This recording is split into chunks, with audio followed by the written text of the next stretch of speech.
Disney has brought The Lion King back once again, this time in a prequel, as we learn the origins of Mufasa. And this is in the same lineage as the 2019 live action Lion King. That, of course, was really not live action. It was photorealistic animated, but there were no human actors in it. So it's sort of live action, but not really. It's more animated. And this is the same thing here with this one. So let's talk about Mufasa, the Lion King.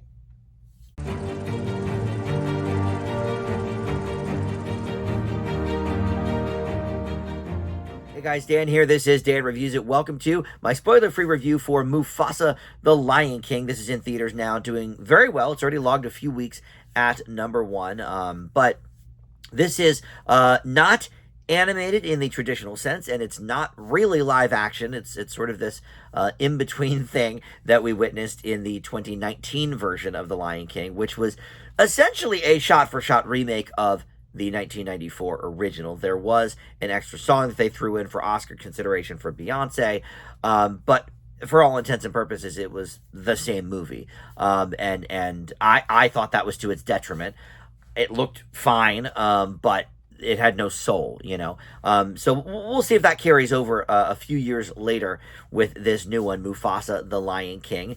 Directed, by the way, by Barry Jenkins, who I just talked about as being one of the producers of this movie, The Fire Inside, about this very famous boxer. That was a really good movie, and not a lot of people saw it, and not a lot of people watched my review of it either, but it's one to check out. Barry Jenkins had his hand in that. So I just recently talked about him a few weeks ago, but he is in the director's chair here for this one. Before we launch any further into this film and my thoughts on it, let me welcome you back to the channel. If you are one of my Dan Reviews subscribers already, thank you so much for that. Love having you guys return time and time again. But if you're not one of my subs, please consider hitting that subscribe button and even the notification bell too, so you get the alerts for all my new video drops. Or you could just like this video, comment below too. That stuff helps the channel out as well. And I love interacting with you guys in the comments. You know, what did you think of this movie? Because I am nonplussed by these Lion King remakes and you know, live action versions and whatever.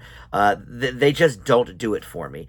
But maybe this is up your alley. Let's talk about that in the comments. But so this essentially, like I said, is Mufasa's origin story because it is a prequel. But you know, look, they wanted some of the original characters back, so this there's wraparounds here of Rafiki telling the story to a very young Kiara, who is Simba and Nala's daughter, Mufasa's granddaughter. So this is a story about her grandfather. And she is voiced by, surprise, surprise, Blue Ivy Carter, because Beyonce's got to get her kids and everything. She's like Angelina Jolie. Remember that last Maleficent movie that was also horrible? I think I gave it a D. Mistress of Evil, I think it was called. Angelina Jolie, like, got 3 of her kids in that movie or whatever.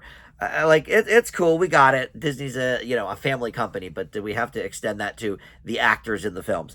All right. So, but we have Seth Rogen and Billy Eichner returning as Pumbaa and Timon, and they are, you know, part of this storytelling motif with Rafiki, and they are there really just for the comic relief. But boy, oh boy, I kind of liked them in the first one. Look, are they, you know, as classic as the originals? No.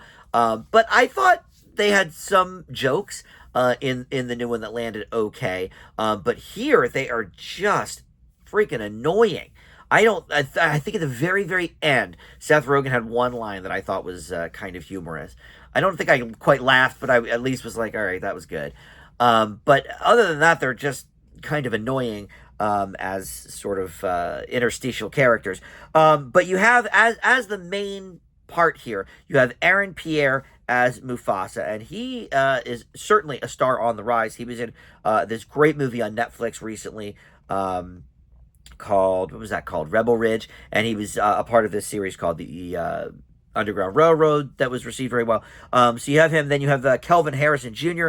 as Taka, who is the adopted brother of Mufasa, and I thought that they were like legit brothers. I thought they established that in this world already, but maybe not. But so he is the adopted brother there, and then everybody else kind of returns to do some of their roles from the first movie in limited quantities. Beyonce's here, just a little bit. Donald Glover just a little bit. But we have some new villains, including Kyros, played by Mads Mikkelsen, who he's been in a lot of things. Maybe most notably the NBC TV show Hannibal, but you've probably seen him in something. But he is the leader of the White Lions Pride, known as the Outsiders, and he's sort of the big bad in this movie. So, all right, that's the basic story. We won't go into it further than that. But I do think it retcons a couple of things that we already knew. But that's all right. I'm not super invested in the world of The Lion King. I've only seen the original movie 3 times, I think. And then, the 2019 version. I've never seen any of these sequels. I understand that some of those direct-to-video sequels in the 90s were a couple of them at least, were rather well received. But in any event, look, this has the same look and feel of the 2019 version, which is to say, soulless. Look, it looks good. The backgrounds are amazing. I really can't believe that is animated, because it looks like, photos. It looks, very, very realistic, which is the point. I understand that. The animals also look pretty realistic. I'll give them that, as they did in 2019. Sometimes CGI animals don't look very good. Call of the Wild with Harrison Ford is a great example of that from just a few years ago. That dog did not look very good as an animated dog. But the CGI animals here look great. Their expressions maybe are a little better than the 2019 version, but still, there's just something missing there for me. Maybe my brain is having a hard time knowing that these are all CGI animals, and that this whole universe is just created, and even the backgrounds. I don't know, but I will admit this is a slightly better movie than the 2019 version, if only because it's at least an original story. Now, it goes through a lot of the same tropes that a lot of Disney movies do, and specifically even, Lion King lore, with some of the other films in the franchise. So it's not completely original in that sense, but look, at least it's not a shot for shot like 2019. This is a original story for all intents and purposes. And then there's the music. Lin-Manuel Miranda was brought on board, and in fact, I'm sure this is a big reason why he wasn't a part of making the Moana 2 music, which I think suffered because of it. Look, the guy can write a toe tapper for sure. I think one of the best Disney songs in years is in this movie. I've already listened to it many times on Spotify after the fact, and that's I Always Wanted a Brother. It's a great song, and it's good to push the story forward, because by the end of the song, Mufasa is now, teenage, young adult Mufasa, as opposed to little kid Mufasa that we see at the beginning of the film. So it's good for sort of the setting change.